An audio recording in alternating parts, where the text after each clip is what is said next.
Hey, yo, people, listen up.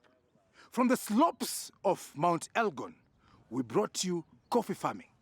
Today, right now, we are in the plains of Narok. We're gonna bring you a mixed farm.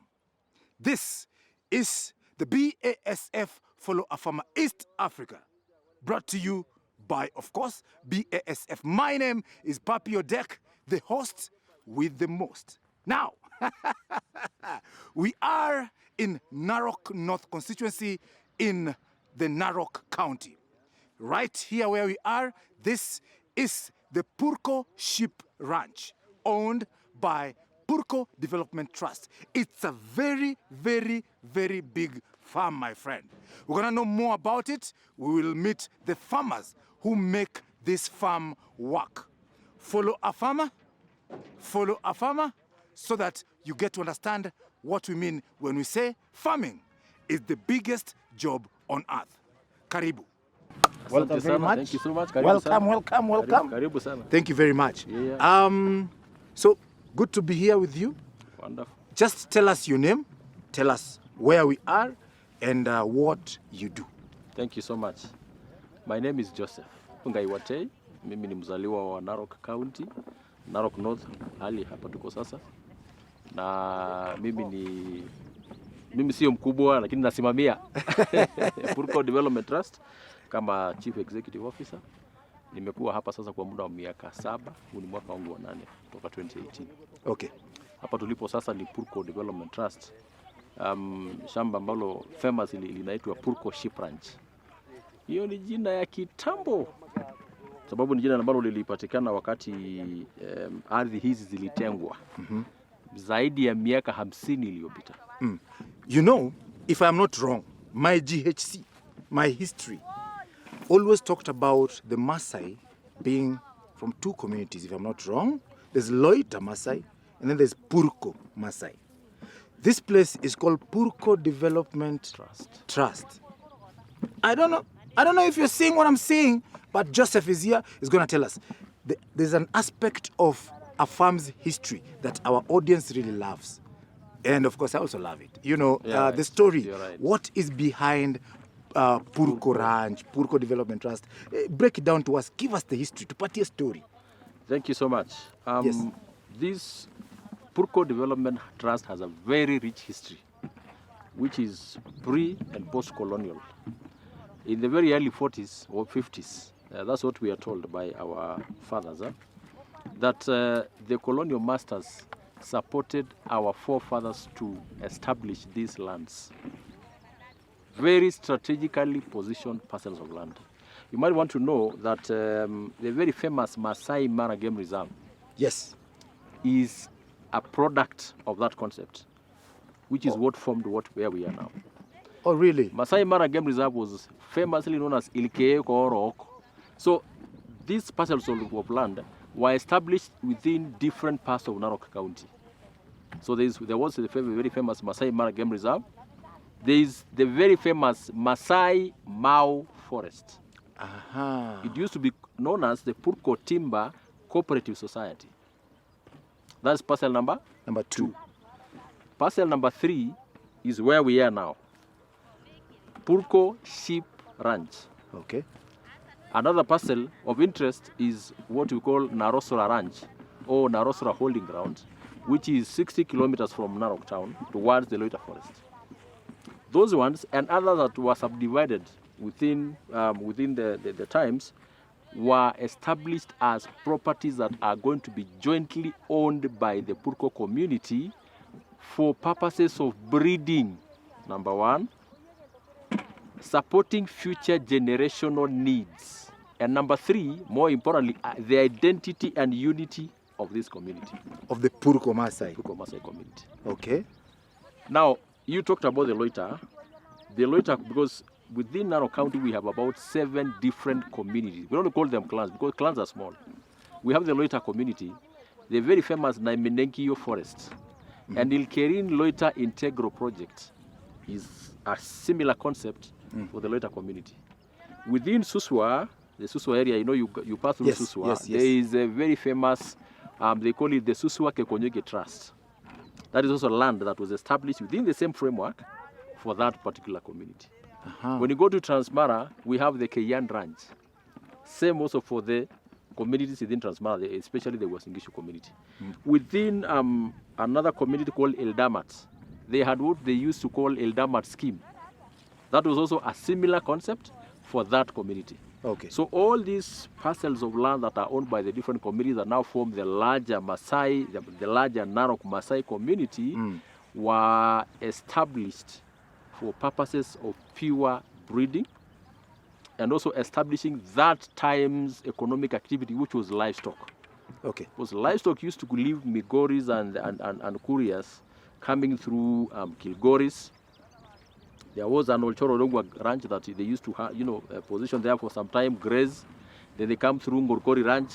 They come to a place called Limanet within town here in Narok town, en route towards Suswa, and all the way to Dagoretti. Okay. So all these parcels of land were established to ensure that their then local economic activity was supported. Okay. Number two is that these properties, post-colonial, were established within the trusteeship of the famous Narok County Council. That was going to be my second question. Exactly. That, you've talked about the colonial times. So the colonizers went. Then what happened? Now we're talking 1963, 64, coming on to 70s. Let's get on with that. The trusteeship now comes in. Exactly. Yes? Exactly. I mean, of course, within the legal framework, Yeah. these are community lands. And the custodian of community land was the Narok County Council. So the Narok County Council was holding all these lands in trust for the owners. The community. The communities. Remember, they are not the owners. They are trustees to hold this property for the community until the community decides otherwise.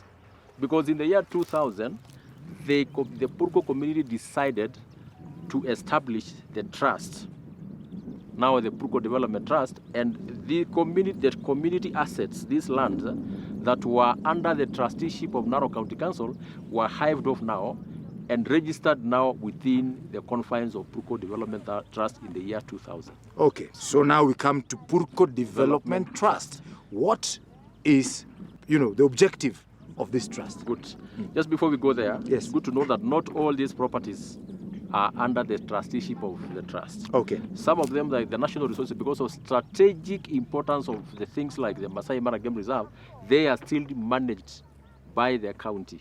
Aha. The Masai Mara Forest is managed by the county on behalf of because these are national, national and international Strategic, resources. properties that the government felt that it was good for them to be domiciled because of purposes of ensuring the sustainability.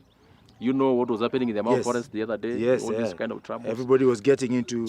And Yes. of course, I mean, we are not immune to all these challenges of this country. Yes. So they realized that if we put all these properties within one single community called the Purko, then the rest might not access them. Yes. So some of them were left to be managed by the county, of government. course, with the patronship of the national government. Okay. Now, let me come to Purko Development Trust. What determines what we do is the ecological zone where we are. We are within the highlands, and the highlands are good for agriculture. So we do here large-scale wheat production, barley production, canola production, potato production, as you can see. Yes. This is one of the projects that we initiated last year in collaboration with the ADC. And then we also do dairy, and we do sheep. If you look at across the land there, that is sheep, about 1,000 plus. That we also breed for purposes of both commercial and breeding purposes.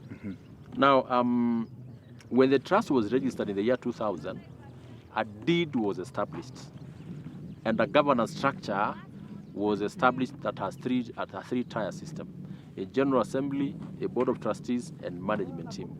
And all these levels were established to be able to ensure that these resources are managed in an efficient, transparent, and a way that then can reflect the desires and aspirations of the Purko community. So we are a social enterprise.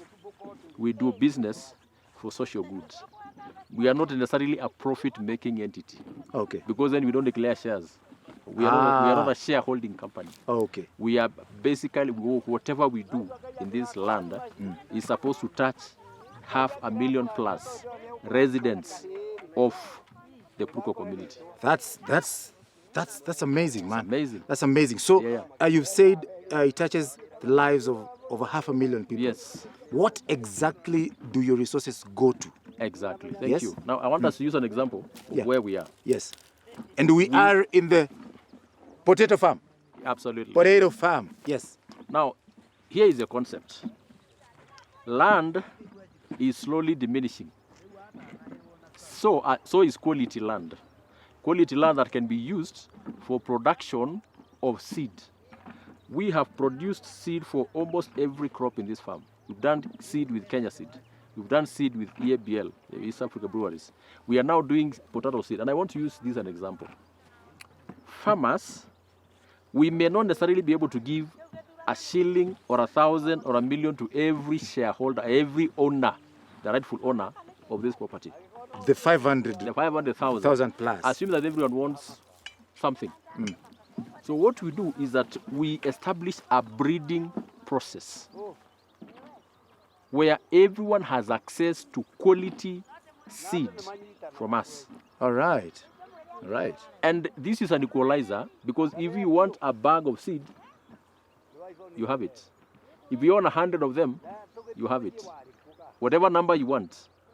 This is seed that has gone through a proper breeding process in collaboration with ADC, our seed merchant. And now the regulator, KEFIS, has gone through a process of certifying this material. And we are still going to go to the store because we are not yet done with the certification process until it is now certified for sale. Okay. Do you like give them on a discount for the Purko community farmers? What we do is that we recognize the fact that all of us are Kenyans. And when we discriminate against the rest of the country, then it will be very unfair. It's unconstitutional. What I want you to understand is the word access. The closest you can get potato seed is Nakuru, or Njoro, or Molo, or Kisima farm in Meru. So the availability of seed within this farm already reduces your cost of transport to pick your seed from all these places. So you have access. You can come here with your motorbike, pick your seed. Remember, I'll also talk about it later. Even our livestock, because we also have livestock breeds. Yes. For both dairy cows, and also for sheep.